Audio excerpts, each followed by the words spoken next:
নমস্কার বন্ধুরা, বাহারি রান্নায় বাঙালিতে সবাইকে স্বাগত জানাই। আজকের রেসিপি বেগুন ভর্তা।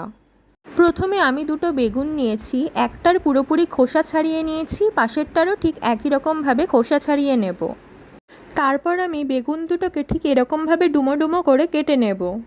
এবার কড়াইয়ে 1 কাপ মতো জল দিয়ে জলটা একটু ফুটে উঠলে কেটে রাখা বেগুনগুলো কড়াইয়ে দিয়ে দিলাম। বেগুনগুলোকে এবার একটু ভালো করে নাড়িয়ে নিয়ে যতক্ষণ না বেগুনটা ভালোভাবে মজে আসছে তার জন্য আঁচ কমিয়ে ঢাকা দিয়ে রেখে দিলাম।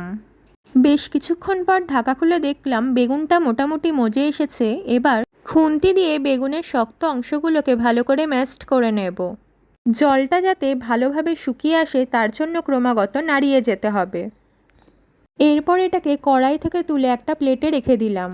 বেগুন ভর্তার জন্য একটা পেঁয়াজ কুচি, 2 ইঞ্চি মতো আদা কুচি আর 4টে কাঁচা লঙ্কা পুরো চিড়ে রাখা হয়েছে।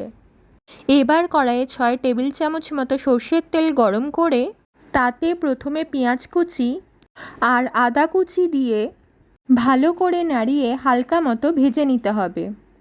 এরপর স্বাদ মতো লবণ, আমি এখানে 1/2 চা চামচের একটু বেশি লবণ দিয়েছি, আর চেরা কাঁচা লঙ্কাগুলো দিয়ে ভালো করে নাড়িয়ে নেওয়ার পর সেদ্ধ করে রাখা বেগুনটা কড়াইয়ে দিয়ে দিলাম। এবার এটাকে ক্রমাগত নাড়িয়ে নিয়ে অতিরিক্ত যে জলটা বেরিয়েছে সেটাকে শুকিয়ে নিতে হবে।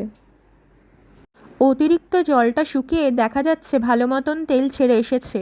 এরপর ধনেপাতা কুচি দিয়ে একটু ভালো করে নাড়িয়ে নিয়ে শেষে ঢাকা দিয়ে গ্যাস বন্ধ করে 2 মিনিট মতো রাখলেই তৈরি হয়ে যাবে বেগুন ভর্তা।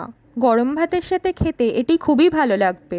ভালো লাগলে অবশ্যই লাইক, কমেন্ট, শেয়ার করবেন আর নিয়মিত রান্নার রেসিপি পেতে চ্যানেলটাকে সাবস্ক্রাইব করে বেল আইকনে প্রেস করবেন।